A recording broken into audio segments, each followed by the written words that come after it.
Hey everyone. I've been getting into my new digs here, and I thought I'd put out this video this week just for some amusement and commentary. You put up a YouTube channel, and like mine, where I'm trying to be a critical thinker, and I'm trying to be open and honest and be as factual as I can. And you never really know what you're going to get back in return.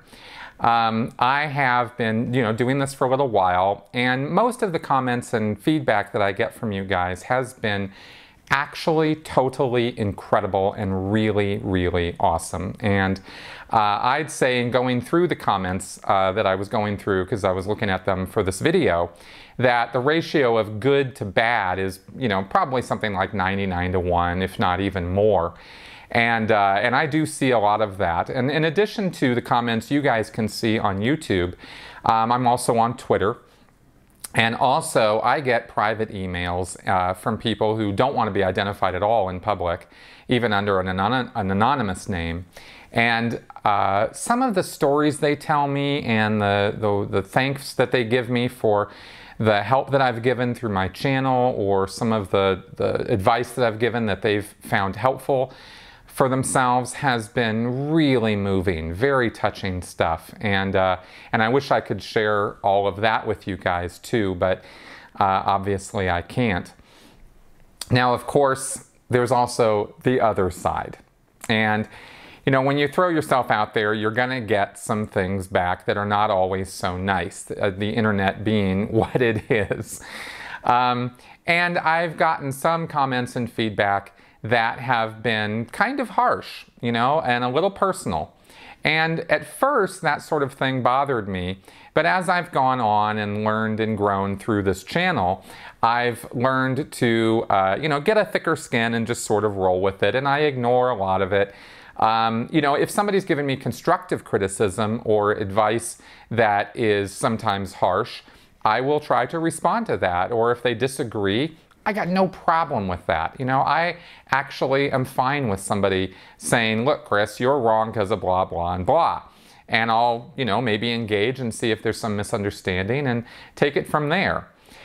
But, there's some people who are just being mean on purpose. And I haven't really done anything with that in a public way ever since I started my channel. But I thought, hey, you know what? Let's throw some of this out there and respond to some of it. So here we go. Anonymous. I and many of my friends used to like, read, and listen to you about Scientology, but not anymore. Why? Because you are a lying hypocrite, a person who pretends to have virtues, moral and critical thinking, beliefs, principles, etc., but you do not actually possess. On the contrary, you are now seen as a pedophile-loving creeper. Hey, that's Mr. Pedophile-loving creeper to you. Tin is my Belgian. You see a problem in society and your immediate response is, how could the government fix or regulate this? The cult's brainwashing is still a part of you, I see. The hot water heater in my apartment isn't working. Thanks, Obama. Now I'm going to call my senator. Jonathan Barbera. Chris Shelton has done nothing but help Scientology with his superficial critical thinking. Why attack independence? Weird. At John Alex Wood. David Miscavige, please. Yeah, thanks. Hey, Dave? Yeah, hey, look, I found another one for you. Yeah, I know. I just keep flushing them out so you guys can bag them and tag them. Yeah, this one's on Twitter. Yeah, okay. Okay, good. All right, talk to you later. Bye. Andy Nolch. You do realize that promoting the idea that Jesus Christ didn't exist is just a wacky conspiracy theory. In fact, I know a conspiracy theory who thinks that Jesus didn't exist. I just want to point out your hypocrisy. Keep up the critical thinking, and one day you will be able to do it properly. It takes years of studying and thinking about deep questions in order to be able to critically think. Like, for example, if the church is a big organization and it's corrupt and uses the Office of Special Affairs to do dodgy and illegal things, then what do you think about the oil companies or the banks? They are way bigger than the church and have much more money to protect. Obviously, they must be doing a lot of illegal and dodgy activities, probably way worse than what the Office of Special Affairs is doing, so a lot of the conspiracy theories are probably true. I think it's ridiculous to think that only the church is capable of mind control and doing illegal activities. The U.S. government is just one big version of the church, and they control their people too and are corrupted too. See how I use logical thought? But you thinking Scientology is the only bad thing on earth is not logical. But of course, you will delete this comment because you can't handle people challenging your vids. I leave comments that attack my vids because I want people to see both sides of the argument. You will delete my comments and anyone else who challenges you so that your YouTube channel looks perfect with only loving comments from your fans. But you're right, no word clearing isn't an important and revolutionary thing for education at all. Hubbard's full of crap. Not.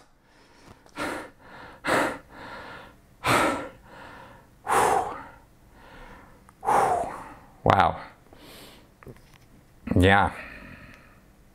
Charles Benedetti. Now hear this. While he poses as a friendly, fair, and open critic at large, he nonetheless falls victim to what so many critics do, and that is to misconstrue and misrepresent. Then he claims to be helping people, but how can you do that by drawing on fabrication and untruth? Damn it, he saw right through my charade of fairness. Back to the drawing board. Shelley May. He has such a bizarre, droning tone to his voice, like he has no real emotion. He also has some odd pronunciations, which just may be a regional accent with which I am unfamiliar. Still, hard to take in anything more than small doses. You know, this one's, you're probably right. I think this one's true. Hito Beto. Pot, meat, kettle. I would like a bit more atoning for your sins, Chris. A bit more apologies for all your own idiocy for not only swallowing Scientology hook and sinker, but then foisting the lies willingly onto others. After all, Alex Jones, to my knowledge, hasn't yet sold anyone a billion-year contract for eternal unpaid slavery, which is certainly more than you can say, hypocrite. Damn, you nailed it, dude. I mean, I've written a book, I've made over 300 videos, I've got over 2 million views exposing Scientology abuses. I mean, I don't know what the hell I'm doing here. I'm so ashamed. Dean Shalakis. Fuck you, Chris. Why don't you get sick or something? You are crumbling down. Stupid times stupid equals stupid. Your dirty, shitty, delirious hate fest is disgusting.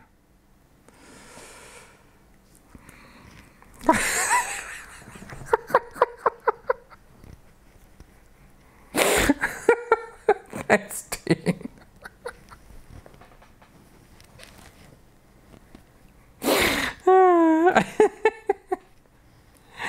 Oh, shit. All right, so to all my haters out there, listen, thanks a lot. I really appreciate your comments and your lack of support.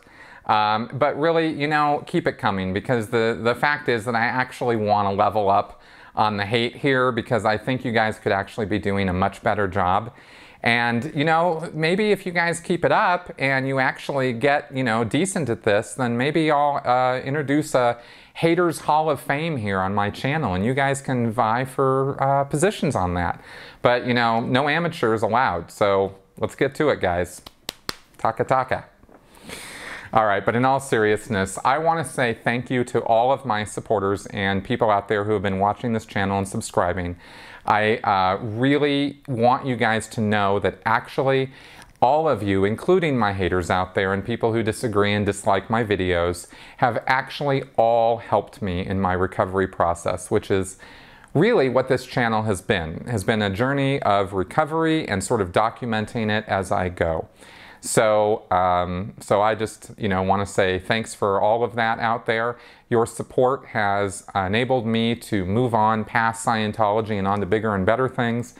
And, you know, again, to everybody out there, including my haters, the best is yet to come. So keep watching, and I will keep producing videos for you guys, and I will see you guys again soon. Bye-bye.